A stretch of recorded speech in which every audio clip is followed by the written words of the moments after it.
بسم اللہ الرحمن الرحیم۔ السلام علیکم دوستو، غزوہ بدر میں شکست کے بعد اہل مکہ ایک طرف آتش انتقام میں جل رہے تھے تو دوسری طرف مدینہ کی یہودی اور منافقین اس آگ کو بڑھانے میں مسلسل اپنا کردار ادا کر رہے تھے۔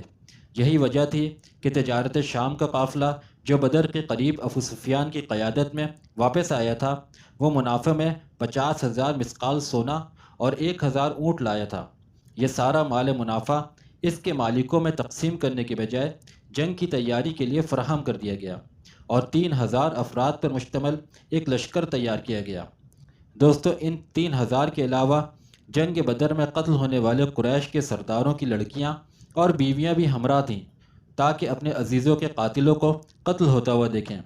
شعرۂ اشعار سنا کر لشکر کے دلوں میں جوش و ولولہ پیدا کر رہے تھے تو دوسری طرف بہادروں کو غیرت دلانے کے لیے عورتیں بھی ان کے ساتھ تھیں۔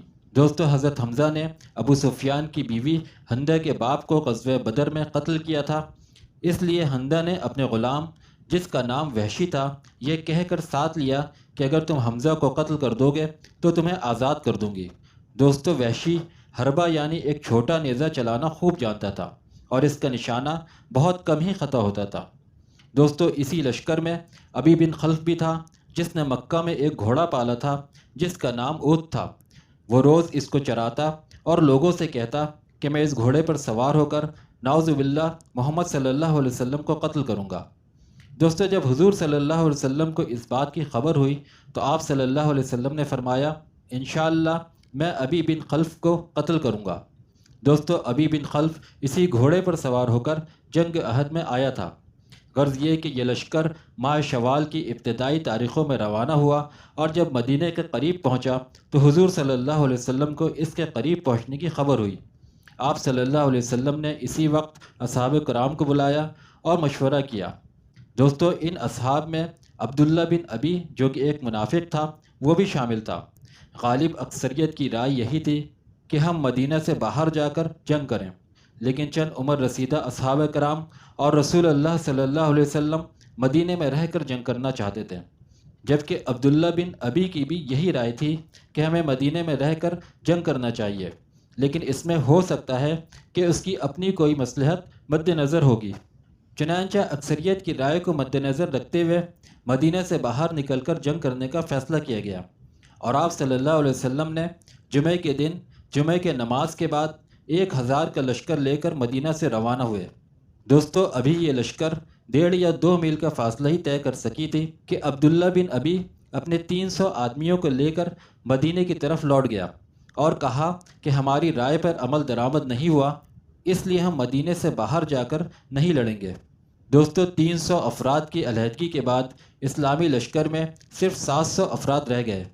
اسلامی لشکر نے چلتے ہوئے احد کے دامن میں اپنا پڑاؤ ڈالا اور جب اگلے دن کا آغاز ہوا تو دونوں جانب سے صفوف آراستہ ہونے لگے۔ حضور صلی اللہ علیہ وسلم نے 50 تیر اندازوں کا دستہ عبداللہ بن جبیر رضی اللہ تعالیٰ عنہ کی قیادت میں پست و پشت کی گھاٹی پر تعینات فرما دیا اور ان تیر اندازوں کو حکم دیا کہ خواہ کوئی بھی حالات ہو، جب تک تم کو دوسرا حکم نہ دیا جائے اس جگہ کو نہ چھوڑنا۔ اس کی وجہ یہ تھی کہ اس گھاٹی سے گزر کر دشمن اگر حملہ آور ہوتا تو حملہ مسلم لشکر کے پشت کی طرف سے ہوتا۔ اس حالات میں لشکر اسلامی کو 2 طرف سے مقابلہ کرنا پڑتا، جو کہ ایک انتہائی مشکل صورتحال ہو سکتی تھی۔ دوستو، بہرحال جنگ کا آغاز ہوتا ہے اور دونوں طرف سے بہادر نکل کر اپنا جوہر دکھاتے ہیں۔ مسلم لشکر میں حضرت حمزہ، حضرت علی اور حضرت ابو دجانہ اور دوسرے اصحاب کرام اس جواں مردی کے ساتھ دشمن کا مقابلہ کرتے ہیں کہ دشمن کے حوصلے پست ہونے لگتے ہیں۔ ابو دجانہ کے ہاتھ میں حضور صلی اللہ علیہ وسلم کی تلوار تھی اور آپ رضی اللہ تعالیٰ عنہ دشمنوں کو واصل جہنم کرتے ہوئے اور صفوں کو چیرتے ہوئے اس مقام پر جا پہنچتے ہیں جہاں ہندہ بنت عتبہ ان کی تلوار کی زد میں آ جاتی ہے، لیکن چیخ کی آواز سن کر ابو درجانہ یہ جان کر کہ عورت ہے اپنا ہاتھ روک لیتے ہیں کہ رسول اللہ صلی اللہ علیہ وسلم کی تلوار ایک عورت کے خون سے آلودہ نہ ہو۔ دوسری طرف حضرت حمزہ رضی اللہ تعالیٰ عنہ کفار کے علمبردار طلحہ کو قتل کرتے ہیں اور اپنے 2 دستی تلوار چلاتے ہوئے مشرکین کی صفوں کو درہم برہم کرتے ہوئے آگے بڑھتے چلے جا رہے تھے کہ جبیر بن مطعم کا غلام وحشی، جسے خاص طور پر حضرت حمزہ کو قتل کرنے کے لیے لایا گیا تھا، جب حضرت حمزہ کو بڑھتے ہوئے دیکھا تو ایک پتھر کی آڑ میں چھپ گیا اور موقع پا کر اپنا حربہ یعنی چھوٹا نیزہ حضرت حمزہ رضی اللہ تعالیٰ عنہ کو پھینک مارا۔ نیزہ ایک پہلو سے دوسرے پہلو کے پار نکل گیا اور اس طرح حضرت حمزہ رضی اللہ تعالیٰ عنہ شہید ہو گئے۔ ابھی لڑائی اپنے عروج پہ تھی کہ حضرت حنظلہ رضی اللہ تعالیٰ عنہ نے ایک زوردار حملہ کر کے کفار کو اپنے سامنے سے ہٹاتے ہوئے ابو سفیان تک جا پہنچے۔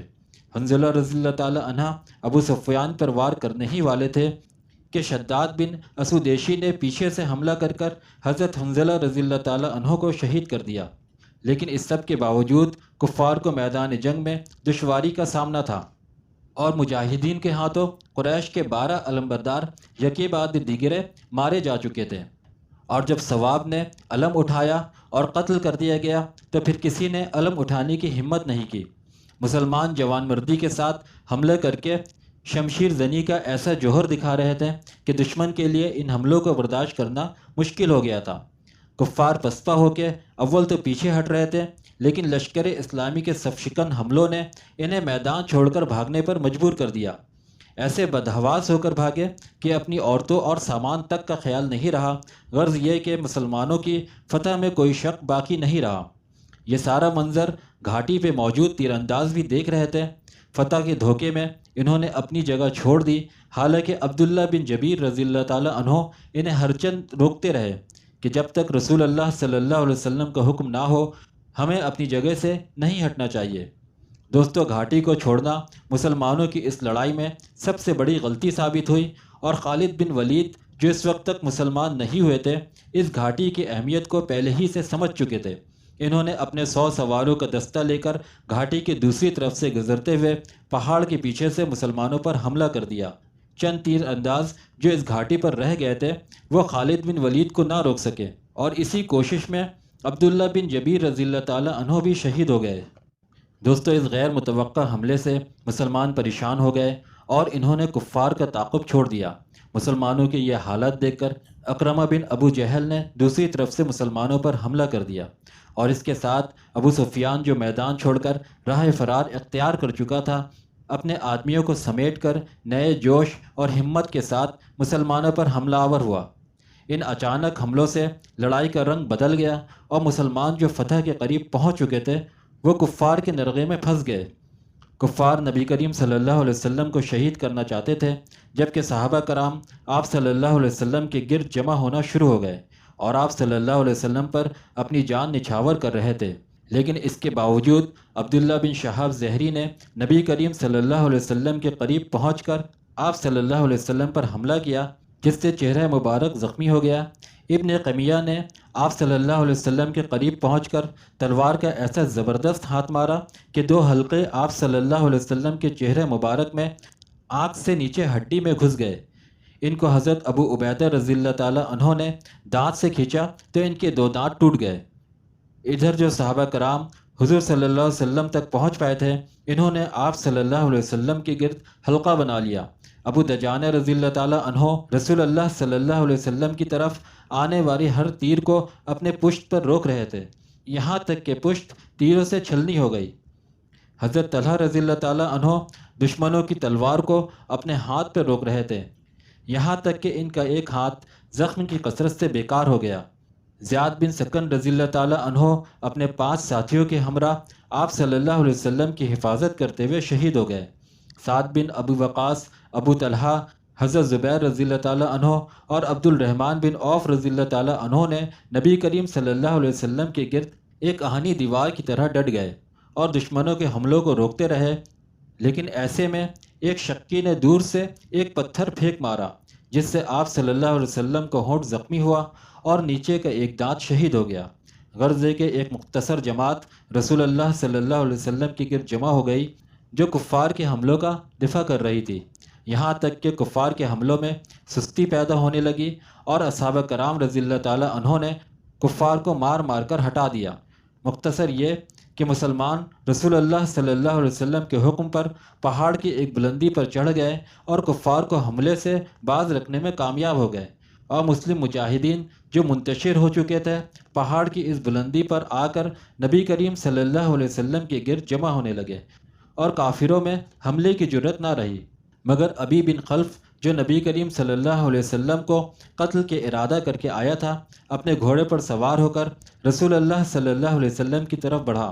اس کو آتا دیکھ کر آپ صلی اللہ علیہ وسلم نے فرمایا کہ اس کو آنے دو۔ ابی بن خلف آگے بڑھ کر آپ صلی اللہ علیہ وسلم پر حملہ کرنے ہی والا تھا کہ آپ صلی اللہ علیہ وسلم نے حارث بن سمح رضی اللہ تعالیٰ عنہ کے ہاتھ سے نیزہ لے کر اس پر حملہ کر دیا۔ نیزہ اس کی گردن کے نیچے کی ہڈی میں لگی اور وہ معمولی زخمی ہوا اور بدحواس ہو کر بھاگا۔ اس کی ذلت کا یہ عالم تھا کہ خود مشرکین اس کا مذاق اڑا رہے تھے، اور اسی حالت میں مکہ پہنچنے سے پہلے راستے میں ہی مر گیا، اور یہی وہ شخص تھا جو رسول اللہ صلی اللہ علیہ وسلم کے ہاتھوں قتل ہوا۔ دوستو، اس کے بعد ابو سفیان کے ساتھ کچھ جملوں کا تبادلہ ہوا، اور ابو سفیان بلند آواز میں یہ کہتا ہے کہ اب آئندہ سال ہمارا مقابلہ پھر بدر میں ہوگا۔ اس پر نبی کریم صلی اللہ علیہ وسلم نے حکم دیا کہ کہہ دو کہ ہم کو یہ وعدہ منظور ہے۔ ابو سفیان یہ باتیں کہہ کر وہاں سے چلا جاتا ہے۔ اس کے بعد آپ صلی اللہ علیہ وسلم مطمئن ہو کے پہاڑی سے نیچے تشریف لاتے ہیں۔ میدان میں شہداء کی لاش کو دفن کیا جاتا ہے اور مدینہ کی طرف واپسی کا سفر شروع کیا جاتا ہے۔ مدینہ پہنچ کر اگلے روز آپ صلی اللہ علیہ وسلم نے حکم دیا کہ جو لوگ احد میں شریک تھے صرف وہی لوگ کفار سے مقابلے کے لیے نکلیں۔ کسی ایسے شخص کو ہمراہ چلنے کی اجازت نہ تھی جو جنگ احد میں شریک نہ تھے، اور یہ سفر آپ صلی اللہ علیہ وسلم کا غزوہ حمراء الاسد کے نام سے مشہور ہوا۔ دوستو، اگلی ویڈیو میں ہم غزوہ حمراء الاسد کا واقعہ بیان کریں گے۔ آج کی ویڈیو کے اختتام یہیں پہ کرتے ہیں۔ اللہ تعالیٰ سے دعا ہے کہ کہنے سننے میں جو غلطیاں اور خامیاں ہوئی ہیں اللہ انہیں دور کرے اور انہیں معاف کرے۔ دوستو، اگر آپ کو ویڈیو اچھی لگی ہے تو ویڈیو کو لائک کریں، چینل کو سبسکرائب کریں اور بیل آئیکن پہ کلک کریں۔ شکریہ۔